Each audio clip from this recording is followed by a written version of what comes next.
gente vai falar agora do requisito mais denso, com certeza é um requisito muito relevante, tanto quanto a onerosidade de todos os outros, mas é um requisito que as pessoas não têm determinado aprofundamento porque ficaram afastadas durante a faculdade, todas aquelas questões que eu falei para vocês. A subordinação clássica, aquela que a gente usa para o direito do trabalho, é a subordinação jurídica.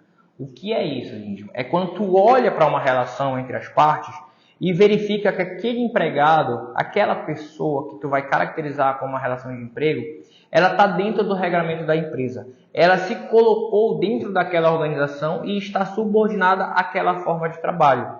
Ela pode até ter determinada, a gente vai falar sobre outras formas de subordinação, por exemplo, subordinação hierárquica, ela pode ter até certa liberdade. Por exemplo, os advogados, eles têm liberdade para atuar, né, no processo com as teses que eles acreditam que são mais adequadas àquele processo.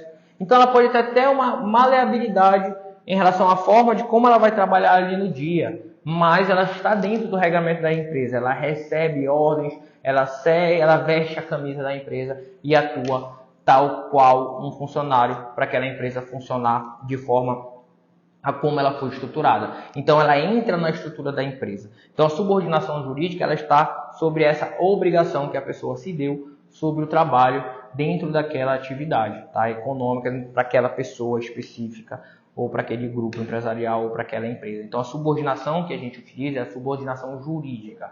Por que a subordinação jurídica? Porque existem vários tipos de subordinação. E a subordinação de um contrato não precisa, por exemplo, ser uma subordinação econômica, de hipossuficiência. Tem a subordinação de hipossuficiência? Tem. Mas a primeira, a prioritária, é a subordinação jurídica. Depois tu faz uma análise sobre as subordinações secundárias, porque elas podem estar presentes ou não. Exemplo, eu tenho uma subordinação jurídica àquela empresa, eu respeito os regramentos dela, eu me coloquei aqui como empregado para obedecer esse fluxo e a gente obter o resultado dessa atividade empresarial. Eu me comprometi a isso mediante uma contraprestação, e quem vem sou eu. Olha os outros requisitos ressaltando. Então a subordinação, quando eu vou falar assim, mas tu é empregado meu? Porque se tu não tem subordinação, o que vai entrar? Vai entrar no ramo empresarial. Eu não sou subordinado a ti, não. Me comprometi a algo, mas subordinado, posso mandar o outro fazer. Eu tenho uma liberdade de como eu vou atuar.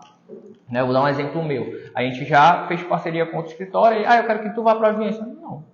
Fiz uma parceria, mas tu não pode dizer como eu vou guiar o meu escritório. Porque a gente tem uma parceria. Eu não sou subordinado a ti para ir lá. Tem que ser eu aí. Eu estou treinando eles para isso. Por que eu vou? Então essa é a grande questão. A subordinação, ela é jurídica. Mas às vezes, pensar, e o empregado ele sempre tem a subordinação de hipossuficiência. Não.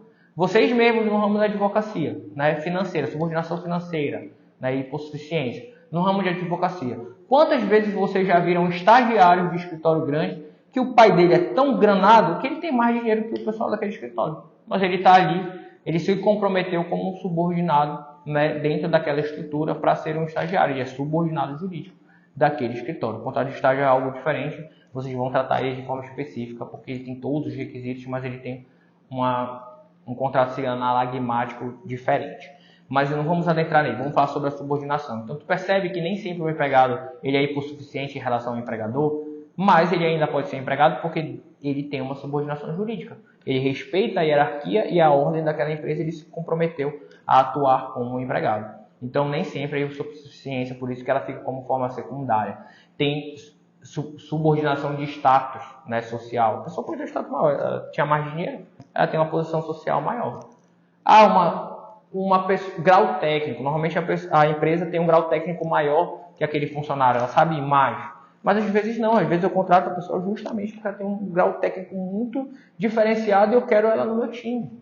Então ela não tem uma subordinação técnica minha, ela inclusive é diferenciada. Se ela sair daqui eu não consigo preencher. Mas eu contratei ela justamente por isso, e ela está com a subordinação jurídica, ela se preparou, né, se elegeu, ela se colocou para prestar aquela ordem. Tem a subordinação estrutural, né, que ela vem, às vezes vocês da subordinação jurídica vão identificar todas as subordinações: estrutural, ela está dentro dessa estrutura organizacional aqui, então ela é subordinada jurídica, às vezes ela é hipossuficiente, às vezes ela tem um grau técnico menor, às vezes o status dela é menor, mas às vezes não. E isso é deixado de lado de forma secundária, porque a gente tem ali a subordinação jurídica, que é a mais relevante. Mas as outras podem ser utilizadas para mostrar, olha, era assim subordinado.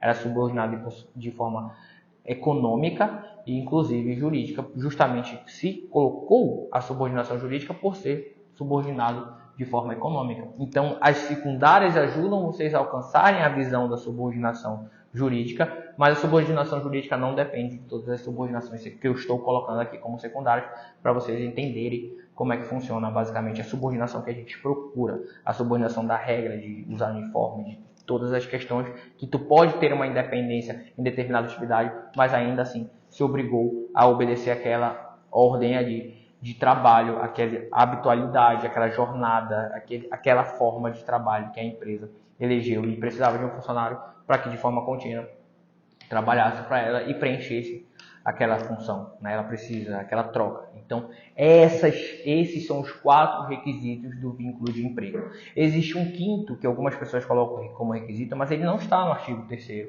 Ele é o artigo 2º e ele caracteriza o empregador. Assim como, fazendo associação de novo, no direito do consumidor, a gente tem o fornecedor e o comprador, né? O consumidor. E tem a característica de fornecedor. A gente tem aqui a característica de empregado, que são essas 4, e a gente vai ter a característica de empregador, e por isso que a gente fala como requisito, porque a gente tem que identificar o empregador. Mas é um requisito para o empregador, não necessariamente para o vínculo, porque é uma característica. Não é bem é um requisito para dizer se é empregador ou não, é uma característica.